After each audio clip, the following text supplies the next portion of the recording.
Didik anak bersama Nabi. Halaman 335. Pilar ketujuh. Perpustakaan rumah dan pengaruhnya bagi pembinaan intelektual anak. Agar anak bisa belajar Al-Quran dan hadis serta bahasa, rumah sebaiknya dilengkapi perpustakaan. Diriwayatkan dari Abdullah bin Salamah dari ayahnya bahwa ia berkata, "Ayahku Badil bin Waraka pernah memberiku sebuah buku dengan mengatakan, 'Wahai anakku, ini adalah sebuah buku yang berisi hadis Rasulullah. Maka peliharalah baik-baik. Engkau akan selalu dalam kebaikan selama ia ada di sisimu.'" Disebut bahwa buku tersebut adalah hasil tulisan tangan Ali bin Abi Thalib. Samurah bin Jundub juga telah menghimpun sekian banyak hadis Nabi dalam berbagai lembaran dan kemudian mewariskannya kepada putranya Sulaiman. Dan kemudian Sulaiman pun meriwayatkan hadis-hadis itu dari ayahnya. Ini semua menunjukkan urgensi perpustakaan di dalam rumah dan bahwa hal itu sangat berguna untuk membina keilmuan anak-anak.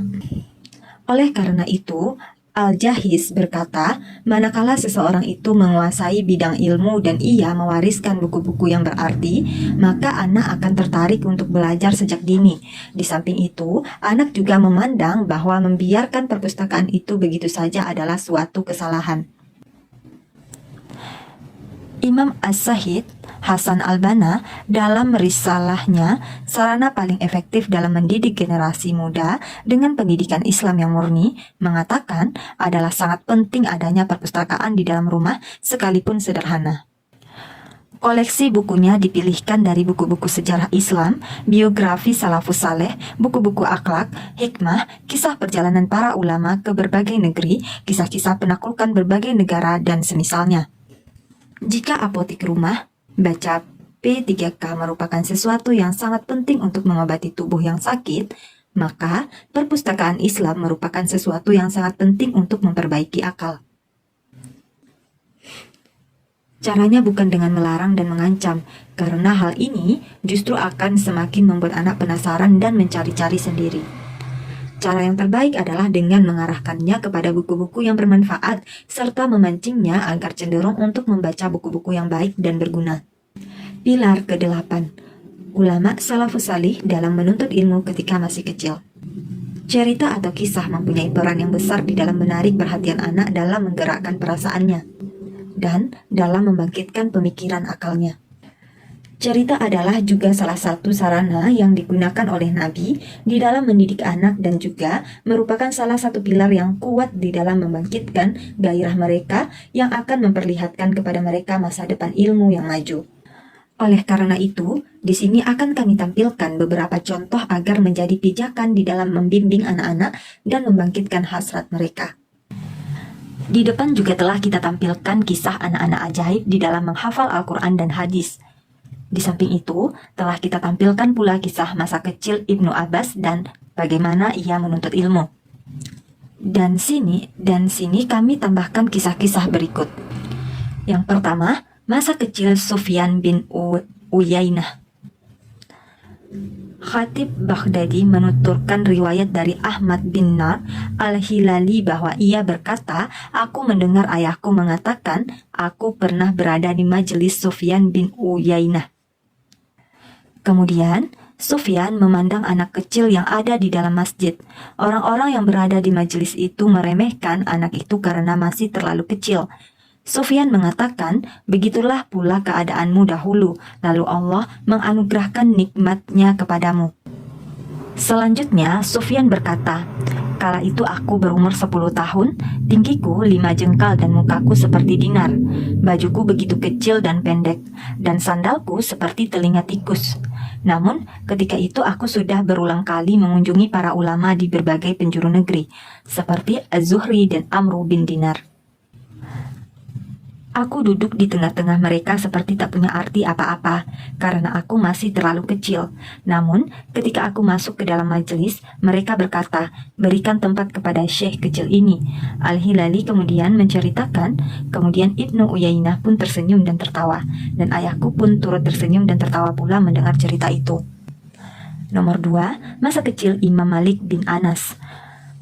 Mutarrif mengatakan, Malik pernah berkata, "Aku katakan kepada ibuku, apakah aku harus pergi menuntut ilmu?" Ibuku berkata, "Kemarilah terlebih dahulu, karena aku akan kenalkan kepadamu baju ilmu." Ibuku kemudian memakaikan baju berwarna coklat, memakaikan kopiah di dalam kepalaku, dan memberinya sorban di atasnya. Kemudian berkata, "Sekarang berangkatlah belajar." Ibuku juga mengatakan, "Pergilah menemui Rabi'ah dan pelajari adab sebelum ilmunya." Masa kecil Imam Syafi'i. Imam Syafi'i mengatakan, "Aku bukanlah seorang yang punya harta. Ketika aku kecil, kira-kira berumur 13 tahun, aku berangkat ke majelis ilmu untuk mencatat." Al-Buwaiti menceritakan dari Imam Syafi'i bahwa ia pernah berada di majelis Anas bin Malik ketika ia masih kecil. Ketika itu ada seseorang yang datang menemui Imam Malik untuk meminta fatwa kepadanya. Orang itu berkata, "Aku telah bersumpah untuk menjatuhkan talak 3." Imam Malik kemudian berkata, "Engkau telah bersumpah yang keliru." Lelaki itu kemudian berlalu. Syafi'i kemudian berpaling menuju sebagian dari murid-murid Imam Malik. Ia berkata, "Sesungguhnya fatwa itu keliru." Komentar itu kemudian dilaporkan kepada Imam Malik. Mereka mengatakan kepada Imam Malik, "Sesungguhnya anak ini mengatakan bahwa fatwa yang engkau berikan itu salah." Malik kemudian bertanya kepadanya, "Dari mana engkau mengatakan bahwa fatwa itu keliru?" Syafi'i menjawab, "Bukankah engkau sendiri yang telah meriwayatkan kepada kami hadis dari Nabi mengenai kisah Fatimah binti Qais yang berkata kepada Nabi, 'Abu Jaham dan Muawiyah melamarku.' Bagaimana ini?" Beliau kemudian berkata, "Adapun Abu Jaham, maka itu tidak pernah meletakkan tongkatnya dari pundaknya, sedangkan Muawiyah adalah seorang yang tidak punya apa-apa. Apakah ini berarti bahwa tongkat Abu Jaham selamanya berada di atas pundaknya, ataukah yang dimaksud adalah keseringannya?" Malik kemudian mengerti kemampuan Syafi'i. Imam Syafi'i menceritakan, "Ketika aku ingin keluar dari kota Madinah, maka aku menemui Imam Malik terlebih dahulu untuk berpamitan. Ketika hendak berpisah, Imam Malik berkata kepadaku, 'Nak, bertakwalah kepada Allah dan jangan engkau padamkan cahaya ilmu yang telah diberikan Allah ini dengan kemaksiatan.' Itulah yang difirmankan oleh Allah, siapa yang tidak diberi cahaya oleh Allah, maka ia tidak akan punya cahaya sedikit pun." Masa kecil Imam Ahmad bin Hanbal. Imam Ahmad bin Hanbal telah hafal Al-Quran sejak kecil. Beliau belajar membaca dan menulis, kemudian berangkat ke majelis ilmu. Beliau sendiri pernah mengatakan, "Ketika aku masih kecil, sekali aku sudah mondar-mandir ke madrasah. Kemudian aku bolak-balik ke kantor ketika aku berumur 14 tahun." Pertumbuhan beliau dalam nuansa seperti itu mempunyai pengaruh yang besar bagi kematangan beliau. Sampai-sampai ada sebagian sastrawan yang berkomentar, "Aku membiayai anakku untuk belajar dan aku datangkan para pendidik agar ia bisa menjadi pintar dan beradab. Namun aku tidak melihat keberhasilan mereka." Sedangkan Ahmad bin Hanbal adalah seorang yatim, tapi perhatikanlah bagaimana ia, adab dan perilaku baiknya sangat mengagumkan. 5. Masa kecil Imam Abu Yusuf, murid Abu Hanifah. Abu Yusuf berkata, "Aku mencari belajar hadis dan fikih ketika aku masih sangat kecil. Ayahku pada suatu hari datang, sedangkan aku berada di sisi Abu Hanifah. Lalu aku pun diajak pergi ayahku. Ayahku berkata, 'Engkau jangan terlalu banyak duduk bersama Abu Hanifah, karena Abu Hanifah cukup makan roti panggang, sedangkan engkau butuh penghidupan yang layak.' Akhirnya, aku tidak bisa banyak belajar dari Abu Hanifah, dan aku lebih mementingkan untuk menuruti ayahku. Abu Hanifah kemudian mencari-cariku dan menanyakan keadaanku. Aku pun bertekad untuk hadir di majelis beliau. Pada hari pertama, aku datang setelah sekian lama, aku absen. Setiap bertanya kepadaku, 'Apa yang menyibukkanmu sehingga tidak bisa hadir di sini?' Aku menjawab, 'Sibuk mencari uang dan menuruti orang tuaku.' Aku duduk di sisinya sampai akhirnya ketika orang-orang sudah bubar, Abu Hanifah menyodorkan sebuah bingkisan kepadaku, seraya berkata, 'Manfaatkan bekal ini.' Ketika aku lihat, ternyata ia berisi 100 dirham uang. Abu Hanifah berkata kepadaku, 'Ikutilah terus kajian yang ada di sini. Jika bekal habis, beritahu aku.' Aku pun akhirnya bisa mengikuti halaqah beliau. Belum begitu lama berlalu, beliau memberiku 100 dirham lagi, dan kemudian memintaku agar bisa disiplin mengikuti halaqah. Padahal aku sama sekali tidak memberitahu tentang keadaan bekalku atau habisnya bekalku. Barangkali beliau selalu jaga-jaga jangan sampai aku kehabisan bekal." Ada juga cerita lain mengenai masa kecil Imam Yusuf. Ali bin Al-Ja'ad berkata, "Abu Yusuf menceritakan sendiri kepadaku dengan mengatakan, ayahku Ibrahim bin Habib meninggal ketika aku masih kecil. Ibu mengirimku kepada seorang kasyar, tukang pencuci atau pemutih baju, untuk membantunya. Namun kemudian aku tinggalkan ia untuk pergi ke halaqah Abu Hanifah. Aku pun duduk dan mendengarkan. Namun ibuku ternyata mengikuti di belakang hingga sampai di halaqah tersebut, lalu mengambilku kembali dan mengirimku ke kasyar tersebut. Abu Hanifah memberikan perhatian tersendiri kepadaku karena melihat kehadiranku dan ketamakan untuk belajar. Ketika kejadian antara aku dan ibuku seperti itu sering terjadi, maka akhirnya ibuku sengaja menemui Abu Hanifah dan berkata, anak ini tidaklah seperti yang lain. Ia adalah anak yatim yang tidak punya apa-apa, dan aku berharap agar ia mendapatkan satu nadik untuk memenuhi keperluan dirinya. Abu Hanifah kemudian berkata kepadanya, biarkanlah, ia akan belajar makan mazufal atau puding yang dibubuhi dengan mentega atau pistachio. Ibuku kemudian pergi darinya dengan mengatakan, dasar engkau adalah seorang syekh yang suka mengigau dan kacau pikirannya. Abu Yusuf melanjutkan ceritanya, akhirnya aku pun bisa belajar dari Abu Hanifah dan beliau juga memenuhi kebutuhanku dari harta beliau sendiri. Aku terus menyertainya sehingga akhirnya Allah memberiku ilmu yang bermanfaat kepadaku dan mengangkat derajatku hingga menjadi seorang qadi atau hakim. Aku pun duduk berdampingan dengan Harun al-Rashid dan makan bersamanya di meja makannya. Pada suatu hari, makanan yang dihidangkan kepada Harun al-Rashid adalah fuludat. Ar-Rashid berkata kepadaku, ayo makanlah karena tidak setiap hari makanan ini ada. Aku tanya kepadanya, makanan jenis apa ini wahai Amirul Mukminin? Ia menjawab, ini adalah puding yang dibubuhi dengan mentega atau pistachio.